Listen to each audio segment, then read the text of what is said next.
IMF ने पाकिस्तान की real estate industry के ऊपर एक अदद नया टैक्स बॉम्ब गिराने की रिक्वेस्ट पाकिस्तान से कर दी है और हमारी हुकूमत वक्त ने कहा है कि जी हम ताबेदार हैं। जी ये नया टैक्स इंशाल्लाह उम्मीद करते हैं कि हमारा जो बजट आ रहा है 2024 का जून जुलाई के अंदर इंशाल्लाह उस टाइम पे हम पर गिरा दिया जाएगा। और ऑलरेडी एक जो रियल एस्टेट की डूबती हुई कश्ती है उसके अंदर एक अदद बड़ा सा सुराख और कर दिया जाएगा। जो कल डूबनी थी वो आज डूब जाए।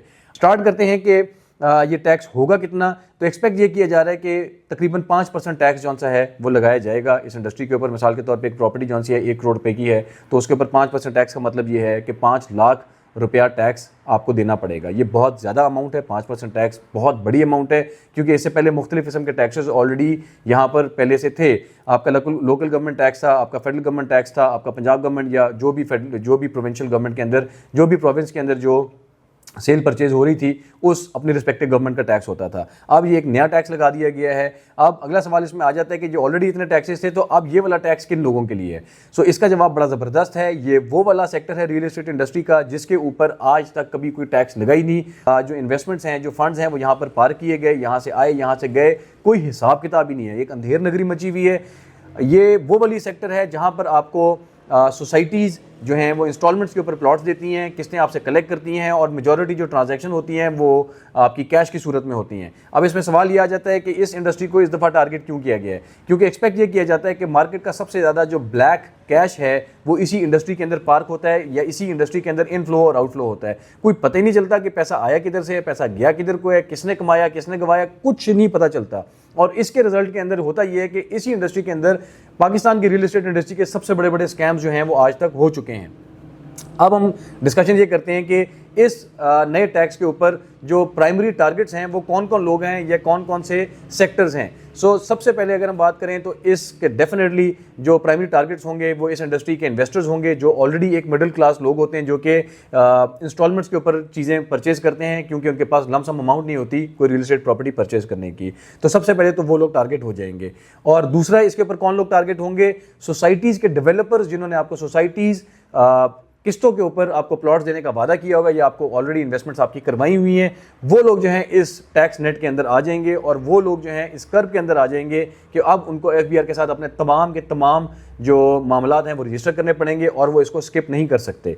सो दो ये मेजर इफेक्टिव्स हैं जिसके अंदर एक इन्वेस्टर्स हैं जिन्होंने ऑलरेडी इस इंडस्ट्री के अंदर इन्वेस्ट किया हुआ है और दूसरा जो सोसाइटीज़ हैं या उनके डेवलपर्स हैं जो आने वाली सोसाइटीज़ हैं उनको जो है इस सिस्टम के अंदर पुश करने की एक कोशिश है। वैसे मुझे ये लगता है कि हमारा जो टोटल फाइनेंस का सिस्टम है ना वो आईएमएफ को ही दे देना चाहिए क्योंकि हर चीज़ तो वो टैक्स करते हैं, हुकूमत पता नहीं क्या करती है। 75 साल से ये इंडस्ट्री चली भी आ रही है, कभी किसी ने टैक्स करने का इसको सोचा ही नहीं। आईएमएफ अब इसको करवा रही है। खैर एनीवेज, अब हमने डिस्कशन जो असल डिस्कशन का पॉइंट है वो ये है कि क्या इस नए टैक्स सिस्टम से हमारी रियल एस्टेट इंडस्ट्री के ऊपर कोई अच्छा असर पड़ेगा या बुरा असर पड़ेगा, या ये जो डूबती हुई कश्ती है उसके अंदर एक बड़ा सा सुराख और कर देंगे कि जो कल डूबनी थी भैया वो आज ही डूब जाए।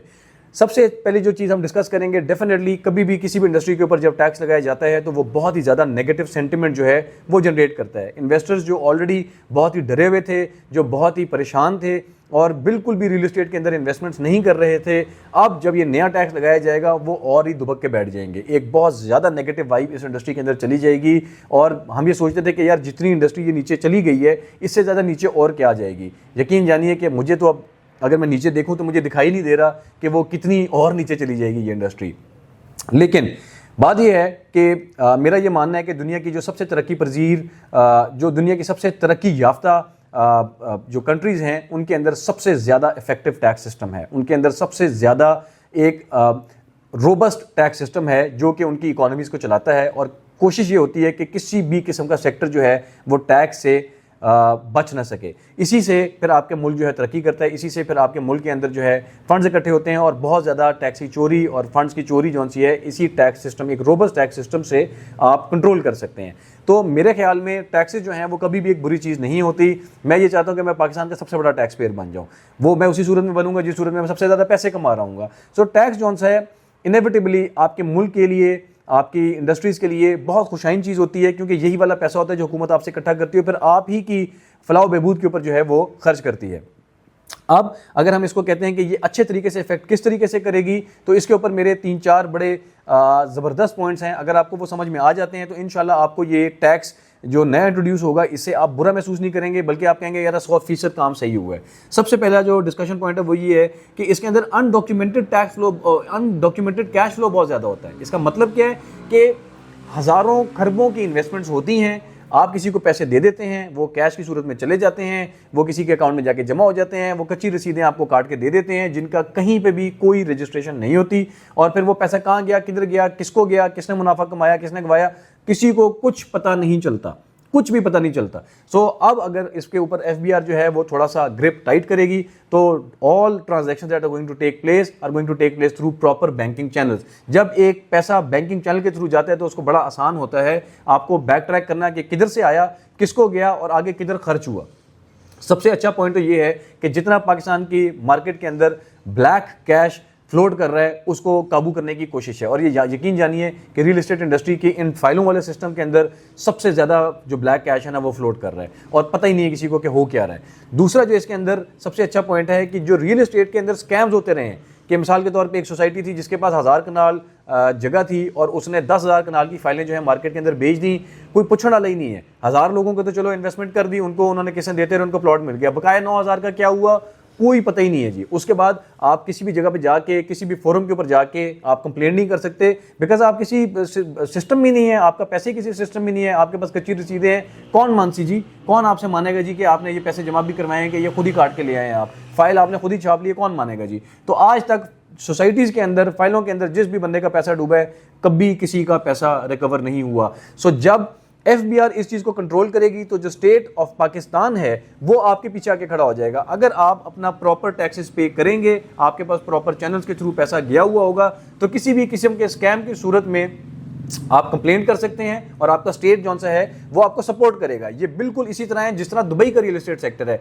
इस टाइम पे अगर आप देखें तो दुबई का रियल एस्टेट सेक्टर जो है वो पूरी दुनिया के ऊपर टॉप हाइट के ऊपर जा रहा है। उसकी वजह क्या है कि आपकी जो हुकूमत है, जो दुबई की हुकूमत है, वो अपने इन्वेस्टर के साथ खड़ी हुई है, वो अपने डेवलपर के साथ खड़ी हुई है, वो किसी को किसी का पैसा लेके भागने नहीं देते। वहां पर एक मॉडल है जिसको एस्क्रो मॉडल कहते हैं, जहां पे हुकूमत जौन सी है वो इंश्योर करती है कोई डेवलपर अपना काम मुकम्मल किए बगैर किसी का पैसा वापस लेके ना भागे। इसी वजह से वहां पर इतना रोबस्ट सिस्टम है कि आपका पैसा डूबता नहीं है। आप इन्वेस्टर वहीं पे इन्वेस्ट करेगा ना जहां पे उसको पता होगा कि भैया मेरा पैसा डूबेगा नहीं। पाकिस्तान के अंदर तो मैं किसी को पैसे दे दूं, मुझे उम्मीद ही नहीं है कि मुझे वापस कभी मिलेंगे भी। तो दुबई के मॉडल को अगर हम देखें तो वहां की रियल एस्टेट इंडस्ट्री के बूम की सबसे बड़ी वजह जौन सी है वो उनका रोबस्ट टैक्स सिस्टम है, जिसके पीछे उनका स्टेट खड़ा हुआ है, जिसके पीछे उनकी हुकूमत खड़ी हुई है। सो अगर FBR आपके पीछे आके खड़ी हो जाती है, आपके पास तमाम आपके रिसीट्स, बैंकिंग चैनल के प्रूफ्स, हर चीज़ मौजूद है, आपका पैसा कोई भी कभी लेके भाग नहीं सकता। आप किसी भी कोर्ट ऑफ लॉ के अंदर जाके अपना केस जो है वो चैलेंज कर सकते हैं। वरना आपको फाइल है वो बाद में हाथमी तौर पे आपको कह दें कि भैया ये तो आपने खुद छापी, हमने तो आपको दी नहीं है, तो आप क्या बिगाड़ लेंगे। तीसरा इसके अंदर जो अहम पॉइंट है उसमें यह है कि जो सोसाइटीज़ आपकी ओवर सेलिंग करती हैं, अब जब इस टैक्स सिस्टम के अंदर जो आपकी हुकूमत है वो सोसाइटीज़ को ले आएगी तो डेफिनेटली FBR को ये पता होगा कि एक सोसाइटी के पास 1000 कनाल की जगह मौजूद है। तो उसी का मतलब ये है कि जब वो 1000 कनाल से 1001 कनाल की फाइल बेचेगी तो FBR से क्वेश्चन करेगी भैया ज़मीन किधर है, ये किस चीज़ के अगेंस्ट आपने बुकिंग की है, ये किस चीज़ की फाइल आपने छापी है। सो ओवर सेलिंग वाला जो फंडामेंटल है जिसके अंदर हज़ारों लाखों इन्वेस्टर जो हैं वो डूबे हैं और डूबते रहेंगे फॉर अ टाइम बीइंग, जब तक ये प्रॉपर सिस्टम इन प्लेस नहीं होता। ये वाला जो ओवर सेलिंग वाला सिस्टम है इसको सबसे बेहतरीन तरीके से काबू करने का तरीका ये है कि आप इनको FBR के नेट के अंदर लेके आए, प्रॉपर चैनल हो, पैसे आ रहे हैं, पैसे जा रहे हैं, आपने फाइल ली हुई है, ठीक है, आप उसकी किस्तें दे रहे हैं, सिस्टम है, इसमें कोई 2 नंबरी नहीं है। 2 नंबरी वहाँ पे आ जाती है जहाँ पे 1000 कनाल आपके पास जगह होती है, 35,000 कनाल आप बेच के चले जाते हैं। बहुत सोसाइटीज़ हैं, बहुत ज़्यादा सोसाइटीज़ हैं, पिंडी इस्लामाबाद के अंदर इतनी सोसाइटीज़ हैं कि नाम लेना शुरू करें तो 10 मिनट की वीडियो हो जाएगी पूरी की पूरी।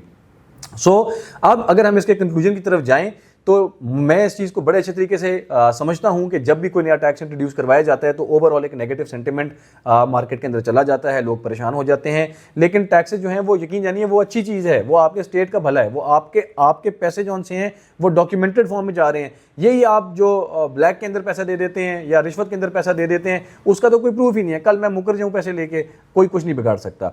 सो ये बहुत लाजिम बात है कि टैक्स सिस्टम के अंदर लोगों को लाया जाए, इन सोसाइटीज़ को लाया जाए कि लोगों का अरबों खरबों का जो इन्वेस्टमेंट्स है उनको सिक्योर बनाया जाए और प्रॉपर चैनल्स के थ्रू जो सा है वो काम किया जाए। और सबसे ज़्यादा बेनिफिट इसका अगर कोई लेगा तो वो ओवरसीज़ पाकिस्तानीज़ हैं, क्योंकि अगर कोई गल्फ़ में रह रहा है, खैर गल्फ़ में तो टैक्सेस होते नहीं हैं, लेकिन जो यूरोप में रह रहा है, यूएस में रह रहा है, कनाडा में रह रहा है, इतना रोबस्ट सिस्टम है उनका टैक्स का, फिर वो अच्छे हॉस्पिटल्स भी इंजॉय करते हैं, अच्छी सड़कें भी इंजॉय करते हैं, अच्छी इंडस्ट्रीज़ भी इंजॉय करते हैं और सारा कुछ जो सा है वो अच्छा चलता है। सो आई बिलीव कि अगर ये टैक्स प्रॉपरली इंप्लीमेंट हो जाता है और इसको खुलूस नीयत से हुकूमत पाकिस्तान जो है इंप्लीमेंट कर देती है, तो 2-2.5 साल तो शायद प्रॉब्लम रहे, क्योंकि लोगों को एडजस्टमेंट करने में प्रॉब्लम होती है।